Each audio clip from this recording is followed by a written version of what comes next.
কিয়ামতের ময়দানে ওই বিভীষিকাময় সময়ে মুসিবতের কালে মানুষগুলো পাগল হয়ে বিশ্বনবীকে খুঁজতে আরম্ভ করবে। সবাই মিলে বিশ্বনবীর কাছে যেয়ে বলবে, ইয়া রাহমাতাল লিল আলামিন। দেখেন আমাদের কি অবস্থা, আজকে কেউ সুপারিশ করতে পারবে না। সব নবীরা অপারগতা স্বীকার করেছে, তারা বলেছে আপনি ছাড়া কেউ নাকি আল্লাহর সামনে দাঁড়াতে পারবেন না, আপনি একটু সুপারিশ করেন। বিশ্বনবী মাকামে মাহমুদে যে আল্লাহু আকবার বলে সিজদায় লুটিয়ে পড়বেন।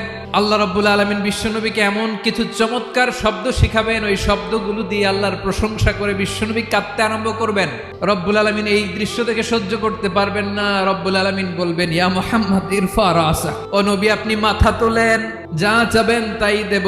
ওয়াশফা তুশাফা, যার জন্য সুপারিশ করবেন তার সুপারিশ কবুল করে নেব।